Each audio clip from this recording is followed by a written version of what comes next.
All right, now I want to read a verse to you which explains why David Gergen is with us and what the rest of our service is going to be about.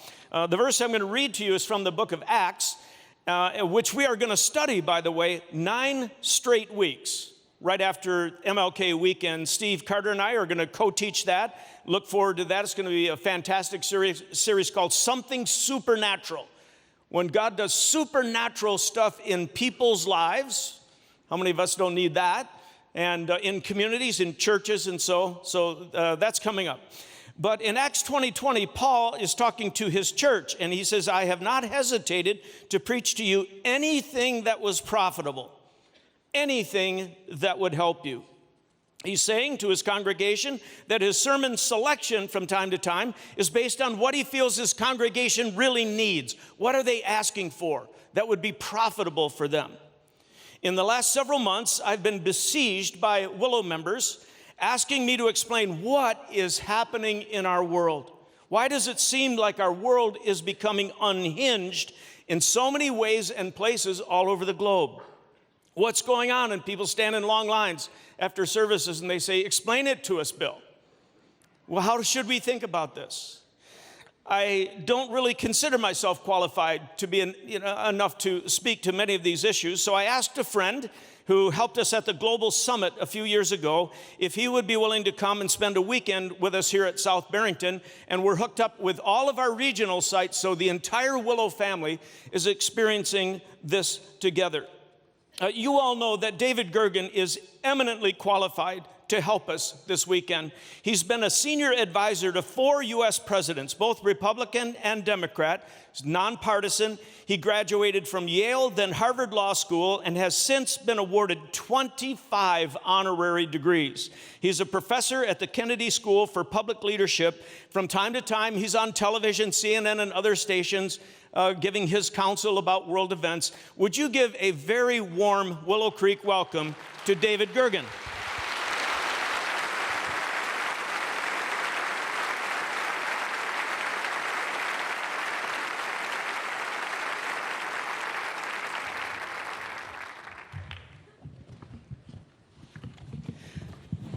Now, David, you found it good. That's glad. I'm glad about that.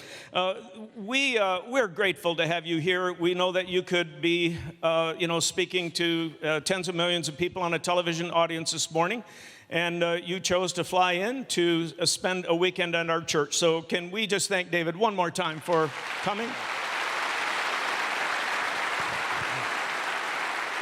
Let me thank you.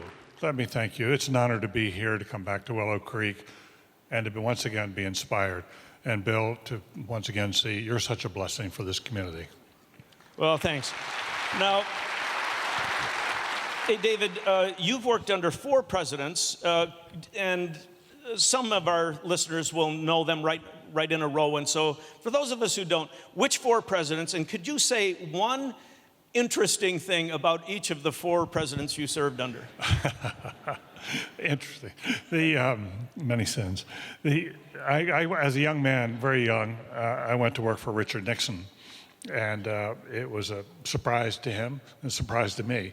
But he was a deeply flawed man, troubled, had inner demons that he had never learned to control, and they sort of did him in. But he was also the best strategist I've ever seen. He had a great deal to do with ending the Cold War by splitting apart the Soviet Union and China, which were locked in the hip against the United States. He split them apart, and we went and won the Cold War without a shot being fired. So I think that he's you have to remember not just 1 or 2 dimensions about Richard Nixon, but all 3 dimensions. He's a 3-dimensional person. I then stayed on to work for Jerry Ford.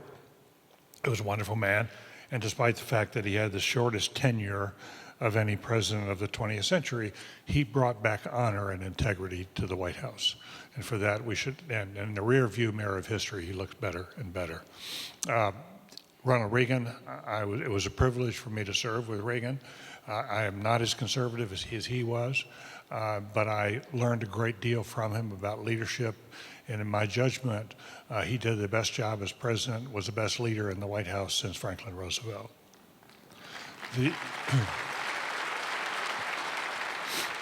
It was also a big surprise for me then to go work for Bill Clinton. He had been a friend of mine for a long time. He called me when he first came into office. He got in trouble the first 6 or 7 months, asked me if I'd come help him.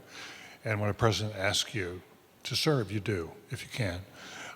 Any event, in my judgment, Bill Clinton was the best president since Reagan. And I think he did a lot of good for this country, and especially in addressing the needs of those who've been left behind. All right, thanks for that quick review. Now, David, you've been counseling presidents and looking at the world situation for a long time. Are we truly in an unusually chaotic time in history? Have you seen, a dozen other times like this, or does this seem new? This is new, and there's an old saying, if you're not confused, you don't know what's going on. This is every expert I know is confused. Everybody is looking at this and saying, this world is changing so rapidly, and it seems so many disruptive forces are out there, and it's happening just like that in front of our eyes. Just think, since the beginning of this new year, we're just partway into January, and already North Korea has exploded a gigantic bomb. They say it was hydrogen. Nobody knows for sure, but it was gigantic.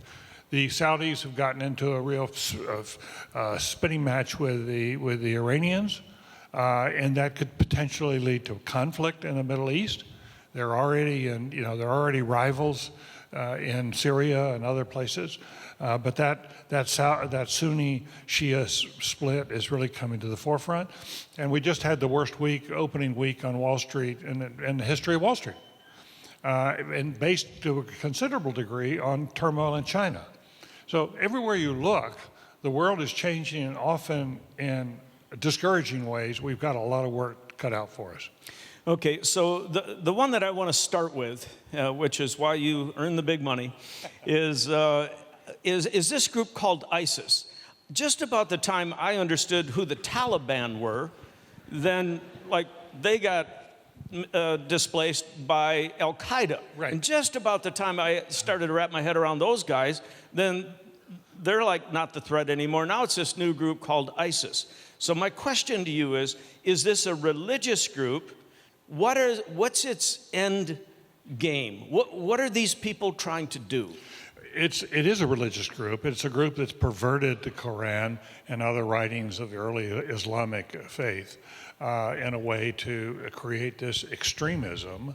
And they're even more extreme than Al-Qaeda. And Al-Qaeda, we all remember, is at the roots of 9/11. This group is more extreme. They've become the biggest terrorist organization in the world. They have 30,000 fighters in Syria and Iraq. They occupied a third of Syria and a third of Iraq to set up what they call their caliphate, which means this is going to be a state, and they see it as a religious state, and they want it to be the dominant state in the world ultimately.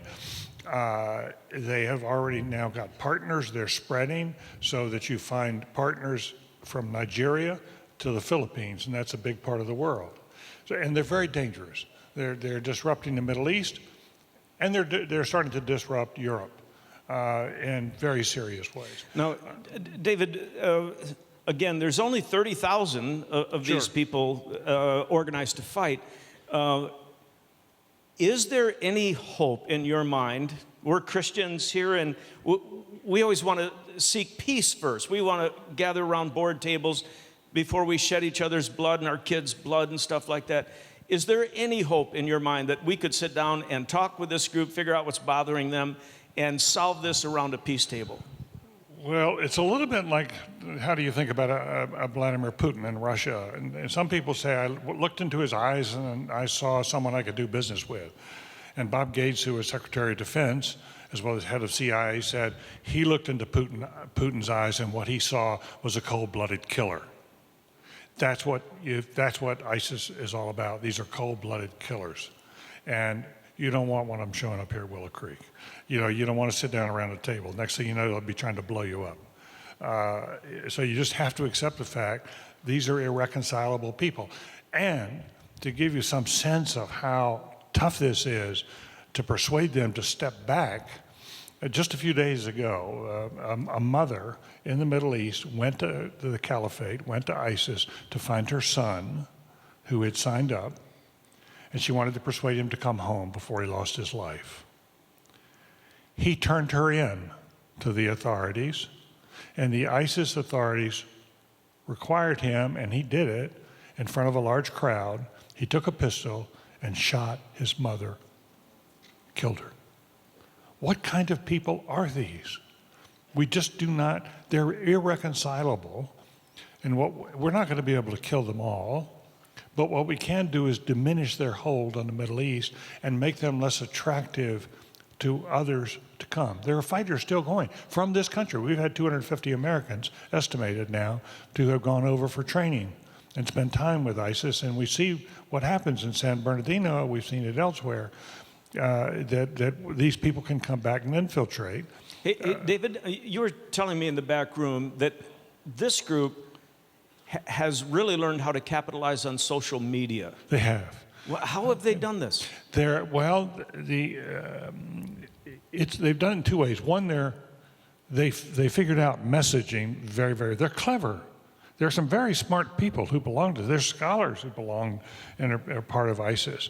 And for a long time, the radical jihadists in the Middle East have been pretty effective at using the social media, because you can if you're sitting here in this country, you can just dial up and go on to the internet, and you'll find their propaganda. And young men especially fall for it. Now, what the Obama administration is trying to do, and so far it says, it acknowledges it's not working, they're trying to find ways in the social media to counteract ISIS. A whole group of people led by the chief of staff of the White House just went to Silicon Valley to ask the big IT companies out there, can you help us on the social media? Can you figure out ways to limit what they can post? And that's a real problem for these companies. Can you find out can you help us figure out how to get our messaging across, because it's not working?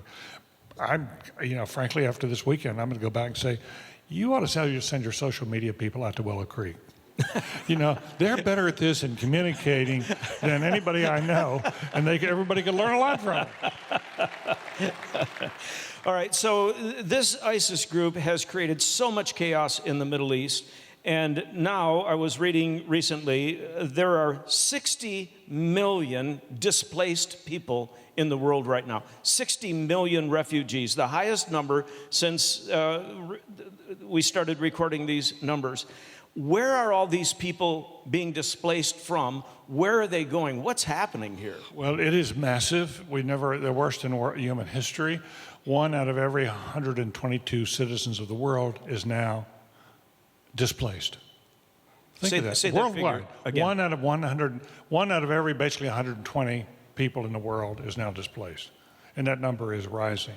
Now, most of them are being displaced in Syria. Half the population of Syria, 24 million people in Syria before all this started. They're down, 12 million have been displaced. A lot of them went into Jordan in the beginning. They went into Lebanon, which is next door. And so those places are now filled up and beyond capacity. And Jordan, our great friend, for the United States is teetering because of the burdens of caring for these people. So increasingly they're looking at Europe. And you've seen, the migrations across the waters and these horrific deaths that have occurred. Yeah, in fact, I want to show a picture that struck me so deeply. Do you all remember this picture from the news?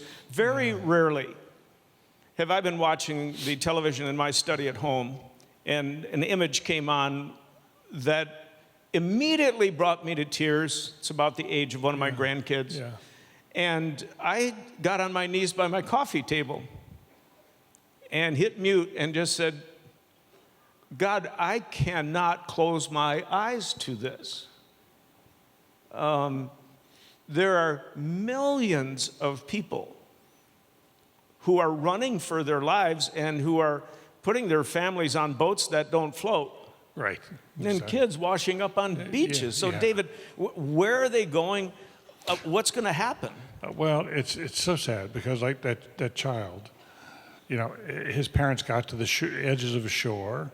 They were persuaded by by men to give them all their money and they could get boat passage, and they're being ripped off by the men themselves. And then they get put in these rickety boats that can't make it. The boats are overloaded and they sink. And then and you get this child washing up. This is happening time and time again. Thousands have been killed now. Well, increasingly, because the Middle Eastern countries are getting so full, the neighboring countries to Syria, they are going to Europe. And what we've seen in Europe now is how disruptive this can be. Over 1 million have come into Germany, vastly more than in the past. And they did it because Angela Merkel essentially invited them in. She established an open door in Germany. And I must tell you, Angela Merkel has been a wonderful leader of Germany. She has been one of the world's best leaders. She's proven, as Maggie Thatcher did, that women make great leaders of countries. The right kind of woman with the right ideas. It's same thing a man ought to be judged about. But there's no gender doesn't make any difference anymore in leadership. And I congratulate you all. You've been right at the forefront of this. Heather, who was just here, I believe, Bill, that you told me that she's the first and maybe the only executive pastor in all the mega churches in America. Who's a female. A female. Yeah, right. Yeah, very first one. Yeah. So good on you. Good on you. So in any event, they got invited in. They poured in. And the country's very nervous about it. And so what happened here on New Year's Eve? In Cologne, which is one of the biggest cities in Germany, there's an annual New Year's Eve party. Everybody is on the streets. It's very festive. It's sort of like Mardi Gras here. And this year, lots of women go. And in many, many instances, women who went were surrounded by gangs and taunted. They were harassed. They were robbed. And in some cases, they were raped.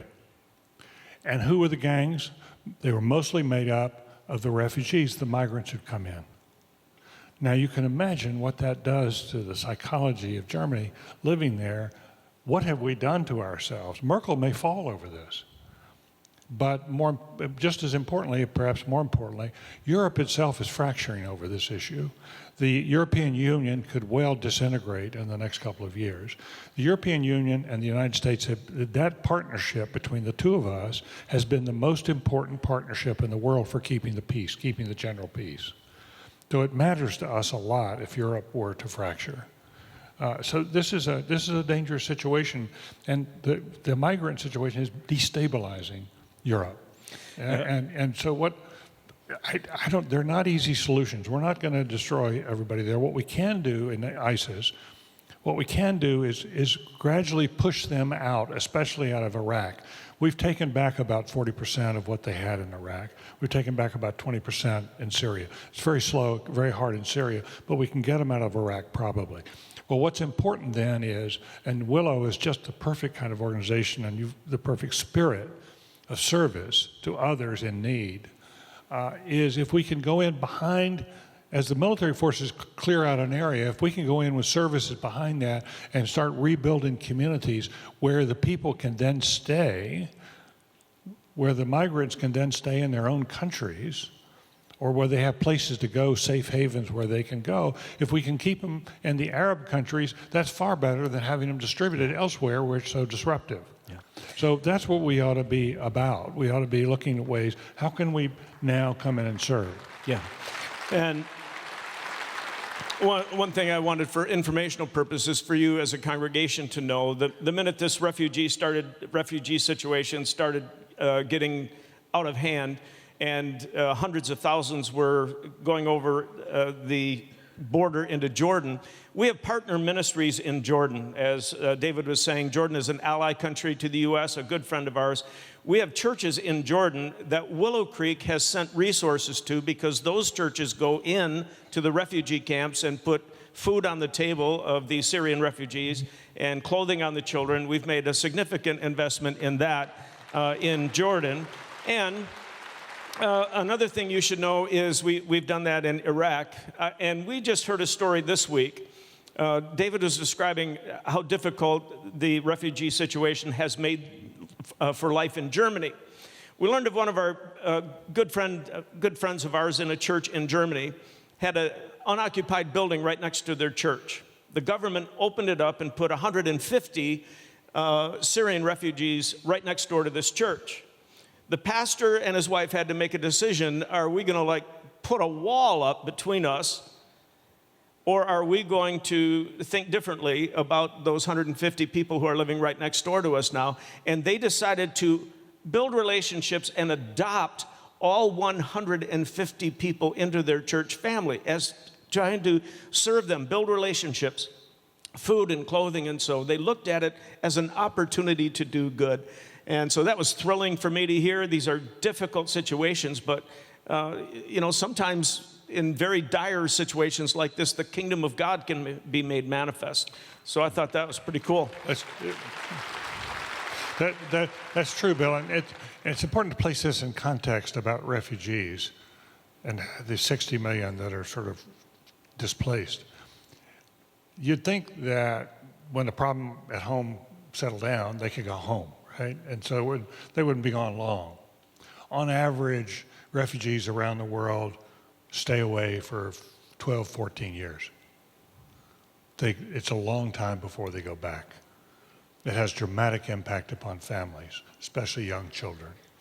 Yeah. And these refugee camps, if you're not careful, can be breeding grounds for angry young men who then go become jihadists.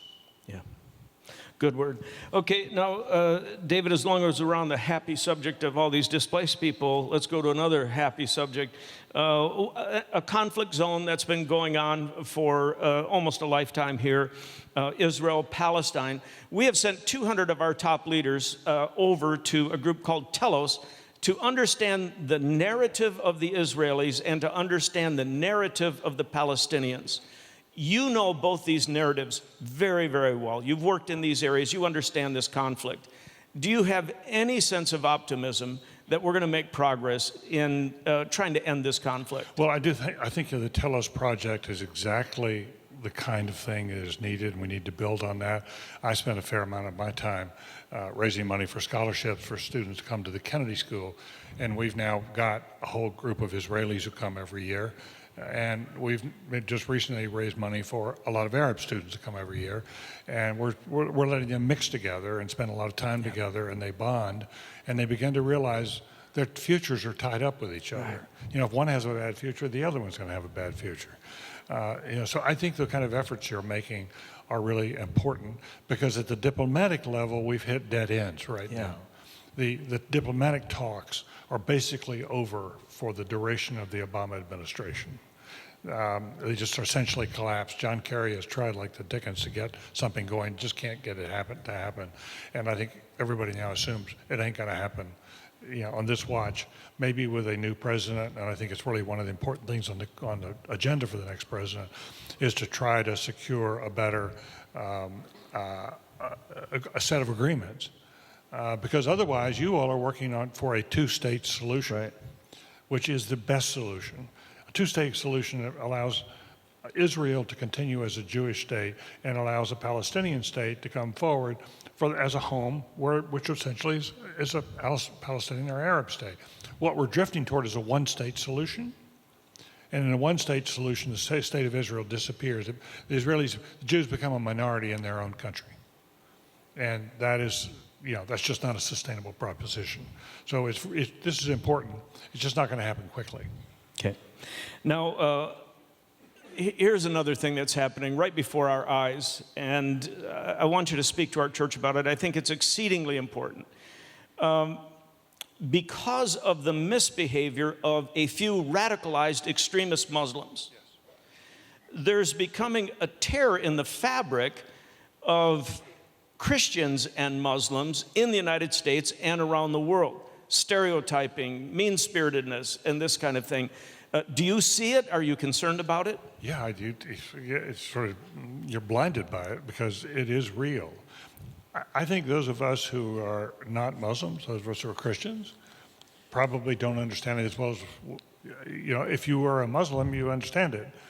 You got we don't walk in their shoes, and we have to be empathic toward them, and we have to remember Muslims are 1% of our population. It's small. And the number of Muslims who are joining up with ISIS is still tiny. And so it's really important to remember when you look at the Muslim population in this country, Muslims are not our enemy. Muslims are not our enemy. That's right. It's the extremists, the handful of extremists, who are our enemy. It's just like, if I may say so, cops aren't our enemy in this country. The vast majority of cops in this country are doing a great job. Right. The crime rate is down significantly in America, but there are some bad apples in that group, just as there are in any population. And when the only thing we talk about with cops are the bad guys, we're going to distort and undercut the respect for the cops the way we should. And the same thing goes for Muslims. You know, the radicals belong to a small little group who are taking sayings from Prophet Muhammad, 14 centuries ago, and perverting them to say this is what Sharia law should be. This is how people should live. Every religion, including Christianity, has things from the past that we don't practice today. You can find in the Bible, as you well know, discussions and what essentially is acquiescence in slavery. Well, the Christian churches just don't believe that anymore.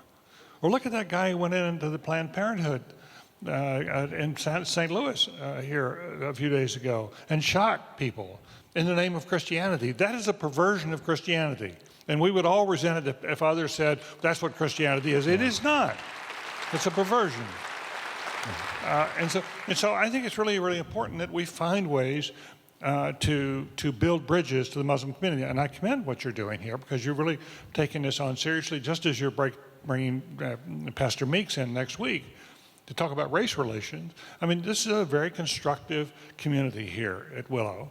And what research shows is that sometimes when you put people of different faiths in a room and say, discuss your differences, Arabs and Israelis, for example, or Muslims and Christians, that if you just say, okay, talk over your differences, and then they begin talking about their differences and they get further apart, not closer.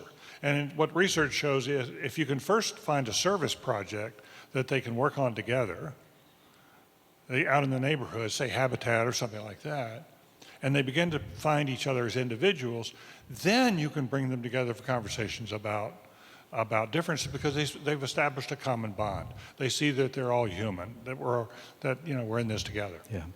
And again, Willow, I will just give this challenge. You've heard me over the years as I end many services, I say, may we be the people, because we're motivated by the love of Christ, may we be the first people in every social environment to reach a hand across a divide of any kind, a gender divide, a generational divide, a racial divide, an ethnic divide. If you are working in a large corporation, have Muslims working there. If you are in any environment where there are people of different faiths, be the person in the name of Christ to reach a hand over that divide, try to build that relationship on a grassroots level. Every single time we build those kinds of bridges.